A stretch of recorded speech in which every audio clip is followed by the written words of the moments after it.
Yung mom ko talaga ayaw ako maging artista. Kasi Ayaw. alam niya yung mga nangyayari dati, yung Oo. mga kwento before. Parang yung stigma na nasa utak niya parang hindi maganda.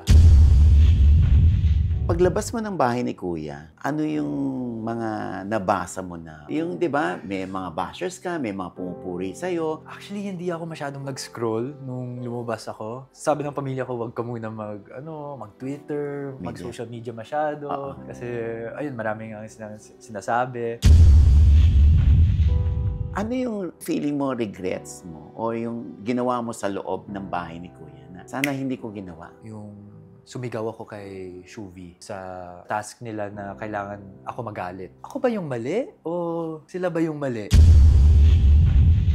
Siguro nagulat ako yung sa Grey Pants. Gray pants. May compilation na ng mga Grey Pants. Kitang-kita talaga yung So, kasi yung mga housemates naman, di naman nila ako sinabihan na... At kasama natin ngayon ang noon ko pa pala kausap. Hindi pa siya nag-aartista. Ang fourth placer sa PBB Collab kasama si AC Martinez, ang sportive business bro ng Muntinlupa, River Joseph. Ay, Mama Hi, Orgs. River. Oo. Thank you for Naalala having me. mo pa ba yung ating yung chat natin nung araw, 2017? Oo. Parang tinatanong mo ata ako kung gusto ko mag-artista. Nung Oo. time na yun, kaka-graduate ko lang ata ng high school. Wala pa akong plano na mag-showbiz o mag-acting. So, nagulat talaga ako nung time na yun, nung nakita ko, message from Ogie Diaz. Kasi syempre, kilala na kita nung time na yun. Tapos sabi ko, totoo ba to? Si Mama Ogs ba talaga to? So, chinek ko yung profile mo. Ayan, may blue check siya. Ang daming followers. So, kinilig rin ako nung message mo ako, Mama Ogs. Tingnan mo naman ang kinilig sa message ni Ogie Diaz.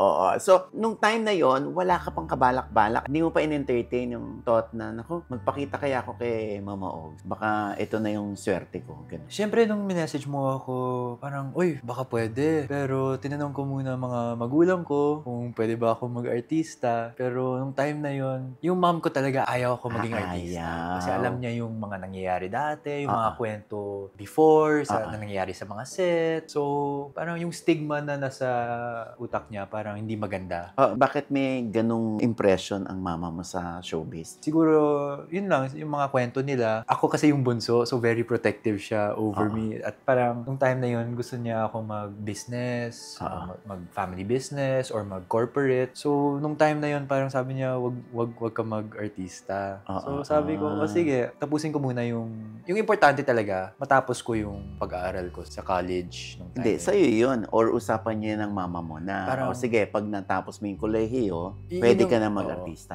Yun yung usapan namin. Parang finish college, tapos tingnan natin kung basta matapos mo yung pag-aaral mo. So, paano mo sinabi sa mom mo na gusto ko na talaga mag-artista, tapos na ako sa college? Ayun, nung nag-offer yung ABS, unang sinabi ng mom ko, wag. Pero ako, parang gustong-gusto ko talaga kasi sayang naman, ABS na yung nag-reach out, yung nag-offer. Tapos, siguro Mama Ogs, it took 3 months for me to say yes to ABS. Kasi that was 3 months of deliberation, debating with my mom. Nung time na yun, nag-commercials pa lang ako eh. Pero nabitin talaga ako sa mga commercials. Sabi ko, gusto ko ng character, gusto ko ng story, gusto ko na parang movie or TV show sana. Pero ayaw pa rin niya. So, 3 months talaga, Mama Ogs, na parang pinapersuade ko yung mom ko na payagan ako na mag-artista. Pero buti na lang pumayag. At ngayon, siya na yung number 1 fan ko. Lahat ng mga events ko, mga TV shows, gusto niya, nandun siya. So, very supportive siya. Pinapanood niya lahat ng mga palabas ko, kahit mga guestings lang. So, happy naman ako, Mama Ogs, na very supportive siya ngayon. Siyempre, ikaw, lumalabas ka na sa TV. So, pag pinanonood ka niya, hindi ba siya number 1 critic mo din? Tinatanong ko nga siya kung kamusta ba, o okay ba yung ginawa ko dito. Parang sa kanya, laging okay para sa kanya. Pero minsan rin, nagkikritik rin naman siya. Uy, yung Tagalog mo, ayusin mo. Mga eksena na hindi maganda, sinasabi niya rin. So, yan ang insecurity mo? Or yan yung parang feeling mo, weakness mo, yung pananagalog? Ngayon talaga yung Tagalog. I feel like it gets in the way rin sa acting ko. Kasi masyado kong iniisip ang mga linya, kung tama ba yung pagkasabi ko nito. So, it affects it rin, Mama Ogs. So, it's something na I'm trying to work on now, trying to improve on para sa future roles, kaya ko kahit anong klaseng role yan. Mahirap, mayaman, kailangan kaya ko. Kasi sa bahay ninyo, puro kayo Inglesero. Oo, sa pamilya ko. Tsaka nung nasa high school ako, sa La Salle Zubel, ayun, puro English. Mga kaibigan ko, puro Inglesero. Nung college, medyo mix na. Sa DLSU ako nag-college. So, medyo mix na. Tapos, dito lang talaga pagpasok ko sa showbiz, dito sa industry na ito, dito lang ako nagtatagalog talaga. So, sana in the future or, as the years go by, sana mag-improve talaga. So, ilang taong ka na sa showbiz? Magpa 4 years na. 4 years ka na. So, anong difference nung hindi ka pa pumapasok sa PBB at nung nag-PBB collab ka na? Dami, Mama Ogs. Siguro number 1 yung supporters talaga. Tsaka mga fans. Dati, pag lumalabas ako, syempre, hindi pa ako kilala. Ngayon, kahit naka-mask ako, tsaka cap, kilala pa rin ako. So, happy naman, Mama Ogs, na sa mga attention. It's part rin of the industry. Pero yun siguro yung one of the biggest, Pero hindi lang doon siguro, Mama Ogs. Siguro rin sa personality ko. Naging mas mature talaga ako doon sa loob ng bahay. Siyempre, sa dami ng mga challenges, sa mga tasks namin, ang dami namin natutunan doon sa loob ng bahay na pwede kong dalhin dito sa labas, sa outside world. Paglabas mo ng bahay ni Kuya, ano yung mga nabasa mo na, oh my God, ginawa ko pala to? Oh my God. Yung, di ba, may mga bashers ka, may mga pumupuri sa'yo, marami ka ng instant fans. Actually, hindi ako masyadong nag-scroll nung lumabas ako. Sabi ng pamilya ko, wag ka muna mag-Twitter, mag-social media masyado. Kasi, ayun, maraming ang sinasabi. Pero siguro nagulat ako yung sa Grey Pants. Grey Pants. Kasi yung mga housemates naman, di naman nila ako sinabihan na ganun. Na bumabakat na pala, Diyos ko. Oo. Tapos nagulat na ako na may compilation na ng mga Grey Pants. Kitang-kita talaga yung so... Hindi mo kitang-kita, bakat lang. Nagulat talaga ako doon. Yun yung isa sa pinaka... Parang hiyang-hiya ka na, oh my God. Medyo, oo. Kasi, so, hindi ka kasi conscious sa loob. Oo. Tsaka hindi naman ako tumitingin lagi. Oo. So, yun nga, parang ang swerte daw ng Grey Pants o ng Blue Pants. Kaya Black Pants na ako. Pero ikaw talaga, pag naglalakad ka sa labas, nako-conscious ka na ba na, baka hindi naman sa mukha ako nakatingin tong mga ito? Hindi naman po. Hindi naman yun pumapasok sa utak ko. Parang naging laughing matter lang para sa akin. Funny lang talaga.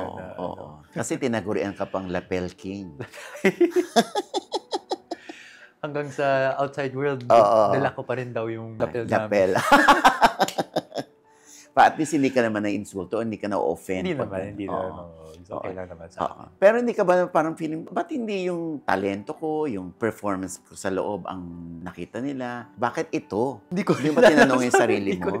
Never ko tinanong yung sarili ko. Pero at least yung iba rin naman, nanonotice rin naman nila. Yung personality, at least yung personality ko rin. How I dealt with the mga people inside, yung mga tasks. At least nanonotice rin yun. Hindi lang yung Grey Pants. Hindi lang yung Grey Pants. Katulad nito, Star Magic Games. Yes, Na-conscious ka ba nun? Hindi. Siyempre, naka-basketball shorts ka. Although meron ka namang cycling sa loob. May na ako. 3 layers na ata yun. Nagulat na lang ako pagkatapos ng games. Nakita ko, meron may lapel ulit sa basketball sa basketball game. Hoy, sa totoo lang dapat mo-proud ka sa sarili mo dahil hindi lahat ng artista merong ganyan. Pero hindi, na yan, siguro magmamarka na yan sa utak ng mga tao na minsan kang nagbitbit ng lapel sa labas. Pero ngayon, syempre mas conscious na. Conscious ka na. Lagi kong chine-check kung, kita ba? Or ano ba? Yung balance bang arrangement. So, ikaw ba, pag lumalabas ka na, nagpagawa ka ba ng sarili mong outfit, kailangan hindi naman nipis ang suot ko. Kailangan makapal na. Yan yung sabi ng mom ko. Dapat makapal na. Huwag ka na magkulay gray, kulay white. Yung mom ko mismo yung nagsabi na sa akin na maging mas maingat rin sa mga sinusuot ko.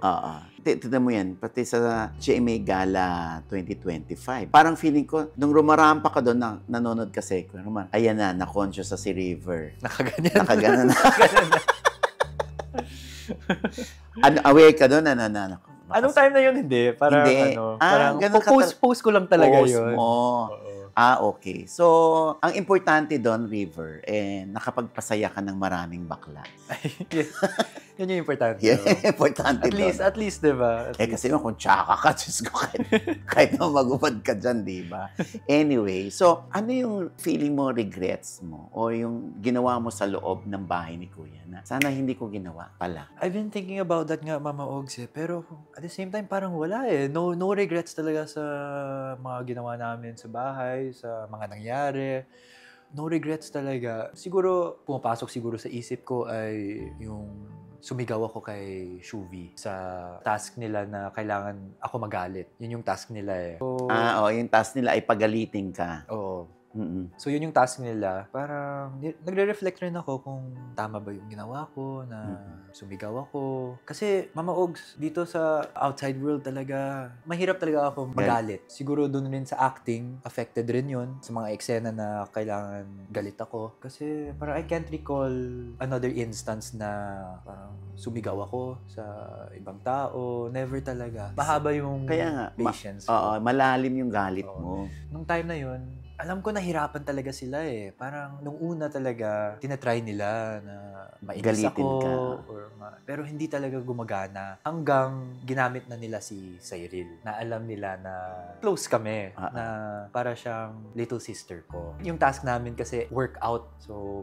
may certain number of reps tsaka sets na kailangan namin gawin. Mga 200 plus ata. Na sobrang hirap. So, ako nung time na yun, focus lang ako sa task. Tapos, na-notice ko na parang nag-aaway na sina Shuvi tsaka si Cyril nung time na yun. Wala talaga akong idea na task to. Wala akong idea na parang prank pala to. So, syempre, affected rin ako nung nakita ko na parang hindi naman pero parang binubully na rin si Cyril. At alam ko na parang sa nangyari nung the past week, nung muntik na siya na nahimatay dahil sa basketball namin, ayaw ko maulit yon. Kasi nakikita ko na may parang may signs ulit na baka mangyari ulit yun. Yung tumitigas yung mga daliri, parang nahihilo. So, parang at that time, I felt like I had to stand up for her. Ayun talaga, nung pumasok kami sa kwarto, tuloy-tuloy pa rin yung banter ni Cyril at si Shuvi. Tapos, lahat ng tao pala nung nasa kwarto na yon, alam nila na task yon. Ako lang yung inosente. Yung walang alam. So, nung nakita ko na parang too much na, I had to stand up and say stop. Yung stop, Shuvi. Stop! Yung stop, Shuvi.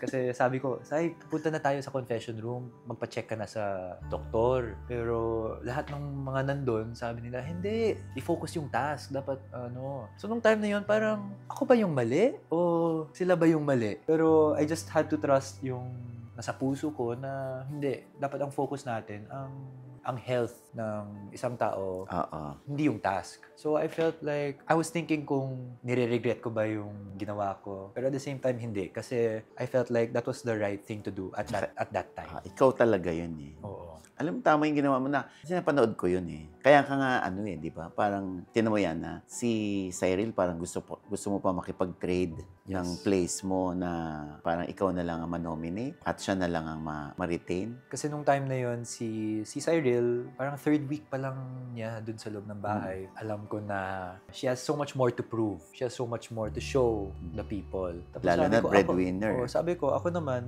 I've been there for magto 2 months na ata nung time na yun. Sobrang na-affect talaga ako, Mama Ogs. So sabi ko, I went inside the confession room, kinausap ko si Kuya, tinanong ko kung pwede ako na lang. Kasi lagi rin sinasabi ni Sai na fear niya yung mga competitions na ganito, yung may voting, yung kailangan may pera. So, ayun nga, yung fear na yun, it happened. So, ako, I wanted to step up and parang to fight for her. Pero tama nga yung sinabi ni Kuya sa akin. Sabi niya, you all have your own journey here in the house. You all have your own fights. Let her fight her own fights.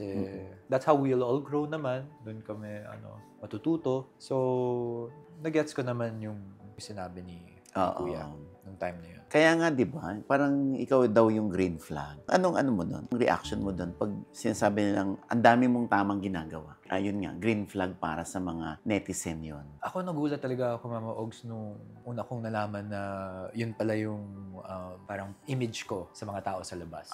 Kasi parang I'm not trying naman to be a green flag. I'm not trying to be that kind of person. Doon sa loob ng bahay, parang I was just being myself. Tapos it's nice na parang people saw that as, you know, as a green flag. And syempre, grateful and honored rin na matawagan na green flag. Kasi at least, hopefully, I can inspire other men na maging green flag rin. Kasi yan talaga yung mas magandang attitude. Maging gentleman, to be nice to people. So, hopefully na ma-inspire ko rin yung others na maging green flag rin sila. Oo. Yan din bang gusto mong sabihin sa 4 bad boys na sana green flag din kayo? Ano ba yun? Sorry pero yung 4 bad boys and me na nasa I Want. So, 4 bad boys talaga kayo. 4 bad boys. Hindi naman kami yung bad boys talaga. Parang ibang atake lang ng parang pagka bad boy. Parang yung character ko, yung mahilig magsuntukan. Naku, exact opposite yata yan sa totoong buhay. Paano mo nagampanan yan? Medyo nahirapan ako, Mama Ogs, syempre sa character. Daming pressure rin kasi galing Wattpad. So, ang daming fans na, ang daming supporters. May picture na sila sa utak nila kung sino tong character nito, kung paano magpe-play out yung mga eksena. So, ang daming pressure. Nahirapan talaga ako, Mama Ogs, sa character na ito kasi sobrang layo sa personality ko sa totoong buhay. Alam ko dun sa 4 Bad Boys, wala akong English line. Puro Tagalog yung my God, good luck. Yung mga linya ko. Tapos, ayun, palaaway ako, bully ako, lagi akong galit. So, medyo nahirapan ako, pero tinulungan naman ako ng mga director. But I feel like, at the same time, I could do better yan. Ito'y palabas sa YouTube lang, sa diba? YouTube. We filmed this last year pa. Tagal na. Tagal na bago kayo sumalang sa PBB. Oo, tagal na. And even itong Love at First Spike? Love at First Spike, bully rin ako dito. As in, dito sa Love at First Spike, mas masama pa yung character ko dito sa As in, sobrang mean, sobrang bully, parang lahat ng red flags na sa kanya. Ako yung kontrabida kay Emilio. Ako yung nagpa-kick out kasi galing siyang basketball. Nag-away kami at na-kick out siya ng basketball team at nag-transfer siya sa volleyball team. So, yun yung parang kwento ng story.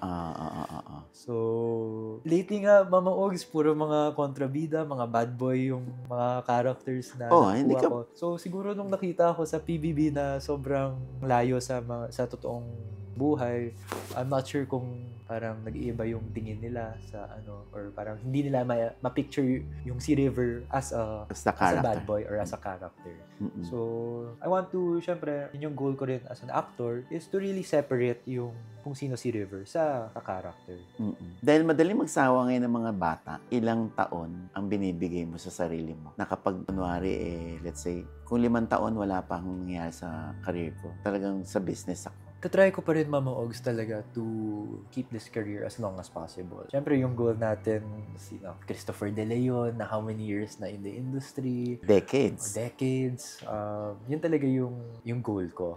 But at the same time, business in the side. So, as long as I can keep this career, I'll try to do my best to keep it. Isa dun sa nakita ko, parang yung drinking session ninyo. Na yung parang, boys night out o yung Kasi 2 beses yun, Mama Ogs. Tapos parang ikaw yung sabi, ito na, tatay. Parang sinabihan ka ng mga netizen na ito na yung father ng PBB. Kasi parang inaawat mo sila, ikaw yung peacemaker, pag nagkakainitan na. Ganun talaga ako, Mama Ogs. Talaga? Even sa mga kaibigan ko, parang ako talaga yung, most of the time, ako yung nag-aalaga sa kanila, kung lasing na sila, tsaka kung may away, ako talaga yung parang gumigit na sa kanila at parang to try to bring peace to everyone. Feeling ko yun talaga yung personality ko. Tapos nag-personality test rin ako, Mama Ogs, a few years ago under ABS. Nag-personality test lahat kami. At yun yung mga traits na nakuha ko sa test na yun na peacemaker talaga yung personality. Sabi nga nila, naku, hindi naman kailangan ni River yung prize sa PBB kasi sa totoong buhay, sila ay may kaya naman. Dahil meron nga raw silang may winery kayo, ganyan. So, kaya ka nga sportive business bro Yes. ng Muntinlupa. Opo. So, ibig sabihin, bago ka pumasok doon, or kapag hindi ka masyadong busy sa showbiz, yun ang tinututukan mo. Oo, Mama Ogs. Kasi, syempre dati, hindi pa gaano ka-busy. So, yung mga projects, parang kailangan ko lang pumunta sa ABS at least once a week. So, yung mga ibang araw, ayun, tumutulong ako sa family business ko kasi wala rin akong magawa. At yun talaga yung plano ko, Mama Ogs, na I can't rely lang sa show business. I can't rely lang sa pagiging aktor. Kailangan, meron rin ako sa side na kung hindi family business, sarili kong business. At least may parang passive income na pumapasok habang nasa set ako, habang may iba akong ginagawa. So, pag wala kang ginagawa, ano yun? Literally, ikaw nag-deliver ng mga supplies? Hindi naman, tumutulong ako sa mga marketing. Naging store manager rin ako for a time. Ako yung nag-manage sa isang store namin. So, parang umikot na rin ako sa family business. Nag-start ako sa pagbibilang ng inventory. Ng mga bote. So, parang inikot ko na rin, Mama Ogs, yung parang buong business. At na-realize ko rin na pwede ko rin i-apply yung mga natutunan ko sa business dito sa show business. Sa pagmamanage ng finances, pagmamarket ng sarili, dealing with other people, managing other people. So, parang it works hand in hand rin. Yung naka-display sa likod ni Dustin. Sa inyo pala yun? Oo, doon ko lang na-realize sa loob ng bahay na kami pala yung nagsasupply sa Iraya, sa restaurant ni Dustin. Oo. Pero dati talaga, parang di ko kilala si Dustin. Doon lang sa loob ng bahay, naging close kami, naging kaibigan kami. Tapos, ayun, very small world pala na nag-business na rin kami. So, small world talaga. Oo. So, ano ang maipapayo mo doon sa mga gustong mag-artista? Sa panahon ngayon, iba yung dati pag pumapasok ka dahil gustong mag-artista. Sa panahon ngayon, na iba na rin ang labanan. So, yung iba na nangangarap maging si River, nangangarap maging artista, anong maipapayo mo sa kanila? Go lang. Try and try. Kung gusto nyo, kung nasa puso nyo, try it out. Kasi there's no harm naman in trying. At least you could say na you tried. If it doesn't work out, it doesn't work out. Parang whatever happens, may matutunan ka pa rin. And whatever you learn, you can also bring on with whatever you want to do with the rest of your life. So ngayon, unti-unti ka na nakikilala, River. Sino yung tao na sana nandyan para na-witness niya? My dad. Yung dad ko talaga. I lost him nung 2022. Kakasimula ko lang sa acting nung time na yun. Nung 2022, at least nakita niya na ako sa TV, sa He's Into Her. Yun yung unang project ko He's Into Her. Ito yung pandemya? Pandemic, yes. Season 2. Season 2. Doon ako lumabas. At kahit mga 1 minute, 2 minutes lang yung eksena ko, sobrang saya na ng dad ko. And yung dad ko talaga, siya yung sumusuporta sa akin sa pag-aartista. Kasi siya, gusto niya mag-artista dati. Kasi yung daddy ng dad ko, yung lolo ko, may production company dati, Tamaraw Studios, a long time ago.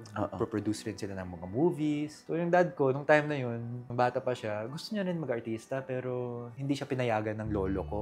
Sabi ng lolo ko, mag-business ka na lang. So siguro, nakita niya sa akin na yung dream niya dati. So siya naman, pinayagan niya ako. Parang support siya sa pagiging artista ko. So pag naalala mo yung dad mo, kung nabubuhay ngayon ng daddy ko, siguro siya ngayon yung parang uma-assist sa akin, nag-aalala, personal road manager. Ganun ba yun? Sobrang niya kasi sobrang ma-PR siya, sobrang gusto niya yung mga ganun, yung mga lumalabas sa newspaper, nakikita sa TV. So parang in a way, parang I'm fulfilling rin his dreams rin. So yun rin yung sinasabi ng family ko, yung mom ko, na sana nakita ng dad ko yung kung sino ako ngayon pagkatapos ng PBB. Pero alam ko naman na nandyan lang siya, guiding me, watching over me naman. Pero na-witness mo rin yung journey ng dad mo habang siya ay may sakit. Oo, 15 years. So parang almost all my life, parang as I grew up, he was dealing na with cancer. Kasi me, at a very young age, he was diagnosed with stage 4 cancer nung 8 years old pa lang ako. So parang growing up, it was always back and forth sa hospitals. Lagi kong sinasamahan ng dad ko sa mga check-up, sa pagpupunta siya sa mga doktor, pag nag-CT scan siya, MRI. Ayan. So, na-witness ko na rin yun. Yung journey talaga ng dad ko. Pero sobrang lakas ng dad ko. Yung mindset niya, yung faith niya. At feeling ko yun talaga yung nagpahaba ng buhay niya. Yung mental niya. Anong naibilin sa'yo ng dad mo o yung di mo makakalimutang ipinayo niya sa'yo na nandyan pa rin sa puso mo na eto talaga, daddy ko to. Sinabi to ng daddy ko. Siguro, never forget your values talaga. What you stand for in life. Never forget where you came from. Always be humble. Yun talaga, especially now, yun talaga yung nasa isip at puso ko. You know, to always be grateful rin for everything. So, namatayan ka rin ng kapatid? Yes, noong 2017. Ano naman ang case? So, nung time na yun, my brother was dealing with mga mental health issues. Nung time na yun, parang hindi pa clear yung mental health sa akin. So, nung time na yun, he was living in the States kasi. So, pagbalik niya sa Philippines, bumisita siya. Nag-propose siya sa girlfriend niya ng 10 years. Tapos, nag-attend siya ng birthday ng dad ko. Tapos, pagbalik niya sa States, parang he was dealing with mga mental health issues. So, then, after a few days lang, na-receive namin yung balita na nawala na siya. So, sobrang bigat yun sa akin nung time na yun. Kasi, very tragic very sudden. Never expected, syempre. Tapos, siya yung pinaka-close ko na kapatid. 5 kami magkakapatid. Siya yung pinaka-close ko. Tsaka yung age gap namin yung malaki. Pinaka-close. So, and growing up, siya talaga yung kasama ko sa bahay. Kasi yung mga iba kong kapatid, nasa States na, nagtatrabaho na. So, that was a big loss for me, losing my brother. Parang na-experience ko na rin yung sudden death and yung death na parang slowly by slowly with my dad. Kasi sa cancer niya, sa sickness niya. And both very, very painful. So imagine mo, bata ka pa lang, no, na-witness mo ng lahat yan. Ano? So, kumusta ang mental health mo naman, liver? As of now, I would say okay naman siya. Okay naman yung mental health ko. Buti, I get to see a psychiatrist once in a while. And feeling ko nakakatulong talaga yun. And I feel like yung support system ko rin is very good. My family, yung friends, the people sa management ko, very supportive, very, kung may problema ako, parang I can talk to them anytime about anything. And I feel like that's what's important rin to people, na they shouldn't be afraid to share their problems or to say what's yung mga demons or battles na they're facing inside. Kasi letting it out will really help rin. Just letting it out to someone. Malay mo, makaka-relate rin sila or sa simple lang na nandun lang sila para makinig. Feeling ko nakakatulong rin talaga yun. Sabi nga daw. And feeling ko having faith talaga and praying, nakakatulong rin yun. It gives me peace of mind. Doon sa loob ng bahay, nung sa PBB, every night talaga nagdadasal ako. And I feel like that's what also helped me go through 4 months na nasa loob ng bahay. So, yung mommy mo, matibay ba ngayon? Oo. Actually, mas mahirap ngayon sa mom ko Because for her, she lost her son, she lost a husband, tapos last 2 years ago, she lost her brother. Last year, she lost her dad. So, kung mahirap sa akin, mas mahirap pa yun sa mom ko. So, ngayon sa bahay, kami na lang ng mom ko. Kasi lahat ng older siblings ko, may sarili ng bahay, may family na sila. So, ngayon, kami lang ng mom ko talaga. And parang, siya talaga yung best friend ko ever since I was a kid. So, we always have each other. And I can say na sobrang lakas niya. Sobrang lakas. And parang ngayon, that's why nagtatrabaho ako ngayon. I'm doing all of this. Kasi parang it's my turn now as a son to give back to my mom. I want her to, to rest, to relax ka lang. Gawin mo yung anong gusto mong gawin. Parang I want to be the provider. Gusto ko ako yung magiging breadwinner na. Ikaw kakayod. Oo. Nakakatuwa ka naman. Kasi yung iba, ang iniisip nila, independence. Gusto nila mag-solo para kaya na raw nila, para matuto sila sa buhay. Wala silang pakialam kung iiwanan nilang solo din yung nanay nila o yung tatay nila. Buti ganyan ang mo. Actually, pero there was a time rin, mo. Mama Ogs, na sabi ko, Mom, move out na ako. Parang kuha na ako ng condo sa North kasi ang layo namin sa South. So sabi ko sa kanya, move out na ako. Pero nung nawala yung dad ko, parang sabi ko, I can't leave my mom. kasi siya na lang na maiiwan sa bahay and she's all I have rin. So sabi ko, no, it's better na I'm at home with her. Less gastos rin. At least lagi kaming magkasama. Lagi siyang may kasama. And for me, right now, parang better rin na hindi ako nag-move out nung time na yon. Happy naman ako ngayon na kasama ko yung... our time with our parents is limited. And now that, since I lost nga my dad, I want to make the most out of my time with my mom. So parang, I don't know how many years I have left. I don't know how many years she has left. Pero the time na we can spend together, the time that we have together, make the most out of it na sulitin na. Kakatuwa naman to si River, oh. Di ba, at least may pero ganyan ka there was a time mindset. rin, Mama Ogs, na naging independent rin ako. Nung nag-exchange student ako, 6 months ako nasa Spain, sa Barcelona. So, at least na-experience ko rin Na-experience yung mo, dahil wala pagiging kang independent. kakapitan doon, ikaw lang mag-isa. Ako lang. So, na-experience ko rin naman. So, anong difference? Mas madali kapag kasama mo yung mom mo. Oh. Kasi, syempre, kung kailangan ko ng advice, kailangan ko ng kakausap, lagi siyang nandun. So, parang happy na rin ako na ano. So, sabi ko sa kanya na parang kahit na may asawa na ako, parang I'll still take care of you. Parang kung may sarili na akong bahay, nandun ka pa rin. Ano sabi ng mom mo? Happy siya. Happy naman siya. Nung bata pa ako, yun yung sinasabi ko sa kanya na parang kahit may asawa na ako, may mga anak na ako, nandun ka pa rin sa bahay. Tapos joke ko rin, para ikaw yung mag-aalaga sa anak ko. pero joke lang naman yun.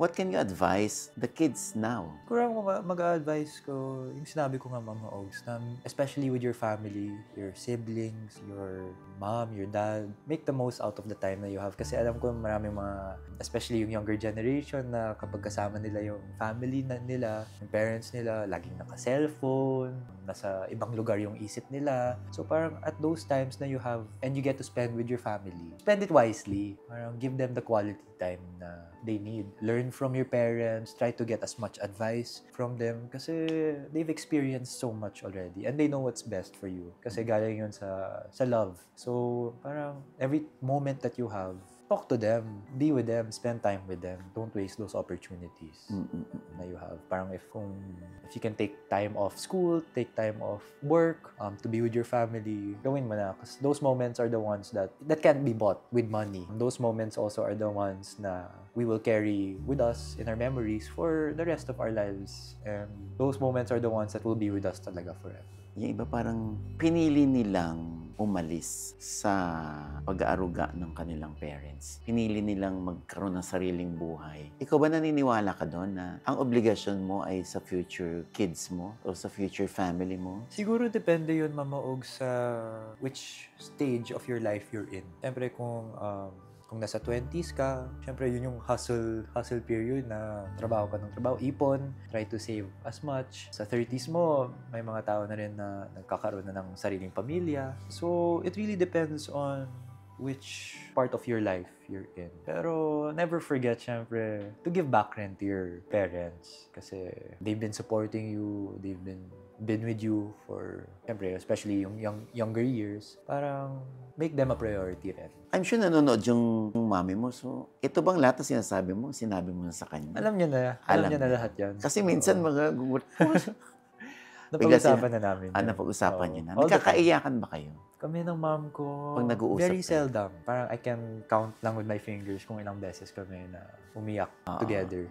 Or minsan ba mayroon kang feeling na, ang baduy ni mami, ano ba yan? Hanggang ngayon ba? May ga-emote pa din? Hindi naman. Wala kang hindi ganon? naman. Actually, na-appreciate ko kung nilalabas niya yung vulnerability niya, yung tama. kung ano yung nasa loob niya. I appreciate those moments. Kaya kung bilang na bilang nga yung mga moments na yun yung mga moments na I cherish, man. Katulad nung pagpasok niya sa PBB, pumasok siya sa loob ng bahay ni Kuya at ayun, nung nakita ko siya, iyakan kami dalawa. So, ayun, those were the few moments na we both were very vulnerable with one another and we're not afraid to show that side of us. Payo ni River para maging green flag din ang mga guys. Siguro, ever since kasi I was a kid, yun yung parang, siguro yung ika-credit ko talaga sa pagiging green flag ko, yung parents ko talaga. Especially my mom. Lagi niya akong nire-remind na to be always a gentleman to not just your girlfriend, but to everyone you meet, everyone around you. You know, kahit sa simpleng ikaw magbubukas ng pinto, sa simpleng Yun yung mga small things na ganun, those make a lot. Those do a lot na. So, I think we should all try to be the green flag. I feel like that's better better for our world na kung mas maraming green flag kaysa sa Red flag. Sa red flag. So, siguro, hopefully na yung mga tao na nanonood, especially yung men, try to be the green flag. Try to be a gentleman.